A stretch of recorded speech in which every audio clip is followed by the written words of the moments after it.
Iya, minasan, welcome again with Mr. K di sini. Oke ya, balik lagi sama pembahasan One Piece nih, Rek. Kali ini Mr. akan membahas bagaimana kematian Dewa Matahari yang disebut dalam teks Harley di One Piece chapter 1138 bisa menjadi titik balik terbesar dalam sejarah dunia. Sebuah peristiwa yang mengubah segalanya, melahirkan mitos, membentuk kekuatan, dan mungkin menjadi awal dari lahirnya buah iblis. Sebenarnya, seperti apa asal-usul dari kejadian ini? Well, tanpa banyak cicing-cuing gak jelas, monggo enjoy ke kontennya, let's go. Misteri Dewa Matahari dan teks Harley. Pada chapter 1138, Robin membaca teks Harley mengungkapkan catatan tentang perang abad kekosongan. Di dalamnya disebutkan 4 dewa: Dewa Matahari, Dewa Tanah, Dewa Hutan, dan Dewa Laut. Namun teks ini juga mengungkap sesuatu yang lebih mengejutkan, munculnya sosok misterius dan dikenal sebagai Dewa Kelima. Hari teks ini menuliskan bahwa manusia menjadi dewa setelah membunuh matahari. Pernyataan ini bisa berarti banyak hal, Rek. Mulai dari kejatuhan literal Dewa Matahari hingga peristiwa simbolis yang mengubah tatanan dunia. Tapi, apa sebenarnya arti dari kalimat ini? Dan bagaimana kaitannya dengan sejarah dunia One Piece? Bab 1, Dewa Matahari dan Nika, harapan menjadi ancaman. Kita sudah mengetahui bahwa sosok Dewa Matahari Nika bukan sekedar mitos, melainkan sesuatu yang nyata dalam dunia One Piece. Nika adalah simbol kebebasan dan harapan bagi mereka yang tertindas. Tapi jika melihat dari sudut pandang pemerintahan dunia, Nika adalah ancaman terbesar. Jika membunuh matahari adalah tentang menghapus Nika dari sejarah, maka itu berarti pemerintahan dunia tidak hanya membunuh individu bernama Joy Boy, tetapi juga berusaha menghapus seluruh konsepnya. Mereka tidak ingin dunia percaya pada kebebasan dan pemberontakan terhadap tatanan yang mereka ciptakan. Namun meskipun sejarah Nika dihapus, harapan orang-orang terhadapnya gak bisa dimusnahkan begitu saja. Dan inilah yang mungkin menjadi asal-usul dari buah iblis Hitonomi model Nika, bentuk manifestasi dari harapan dan doa dari orang-orang yang tertindas. Bab 2, Dewa Kelima, Im, penguasa yang lahir dari kejatuhan matahari. Nah, Rek, ada teori menarik bahwa dewa kelima yang muncul setelah matahari dibunuh adalah Im Sama atau dia emang. Jika benar maka itu berarti bahwa sebelum Phase Century berakhir, Im Sama bukanlah dewa atau penguasa mutlak. Ia baru menjadi sosok yang dianggap Tuhan setelah Nika dikalahin.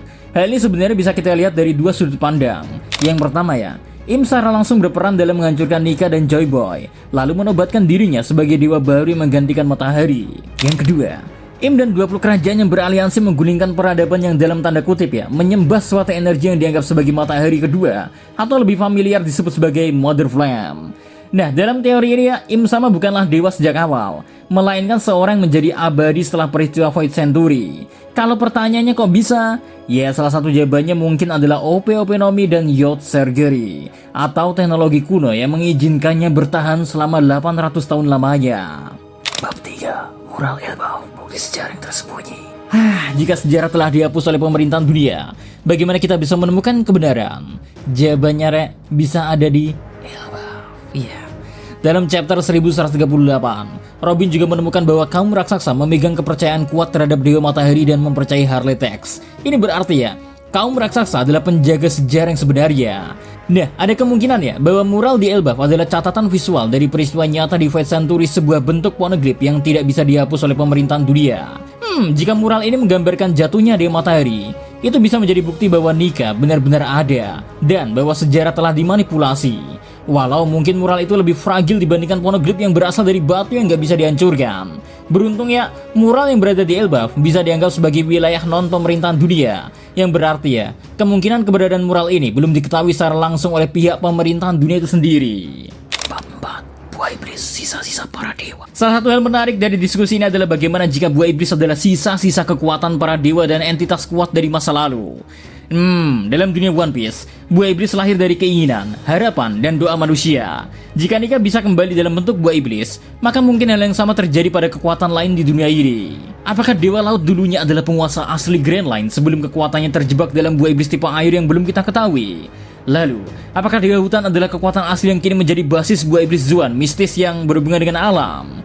Lalu ya, apakah Dewa Bumi memiliki kaitan dengan kekuatan Im Sama yang kita belum ketahui? Jika benar bahwa dewa-dewa ini dulunya nyata tetapi terfragmentasi ke dalam bentuk buah iblis, maka peran mereka dalam sejarah Void Century mungkin lebih besar dari yang kita kira selama ini. Ya Rek, One Piece chapter 1138 mungkin baru memberikan gambaran awal, tetapi implikasinya sebenarnya sangat luar biasa besar. Jika apa yang kita bahas ini memang benar seperti itu adanya, maka kita bisa melihat beberapa perkembangan besar dalam cerita One Piece ke depan. Yang pertama, Elbaf akan menjadi pusat pengungkapan sejarah dengan mural mengungkapkan kisah asli Nika dan Void Century.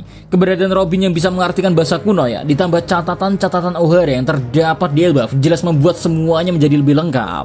Yang kedua, Robin mungkin akan menemukan cara baru membaca teks kuno yang akhirnya menghubungkan semua petunjuk yang ada. Dan yang ketiga, buah iblis bukan hanya buah biasa, tetapi mungkin sisa dari entitas yang pernah ada dalam sejarah. Nah, pada akhirnya, misteri ini masih jauh dari selesai.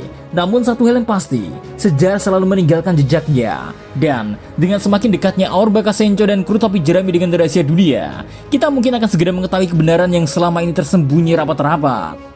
Sangat menarik memang sejauh ini melihat apa yang terjadi di negeri Elbaf sendiri. Rasanya meski pace yang dibuat oleh Odachi tergolong sangat cepat saat ini ya, dimana baru satu kejadian terungkap kita udah dilempar ke hal lainnya. Tapi tetap aja masih ada beberapa misteri yang sengaja ditahan dan belum diungkap sampai detik ini ke kita semua. Ya, mengingat Arc Elbaf sudah dinanti dan digembor-gemborkan sejak lama. Rasanya gak heran juga kalau bakal banyak momen-momen penting terungkap di sini, Rek. Mengingat kita sudah sangat menanti-nanti apa yang ada di tanah para raksasa ini. Hasil pertarungan antara para Ghost Knight, kebebasan dari sosok yang dianggap paling berbahaya Loki, semuanya diikat menjadi satu di tanah Elbaf ini. So, sekian dulu terkait konten kali ini, Re. See you again next time. Adios, Karamelos. Stay safe everyone. Salam Adi Media.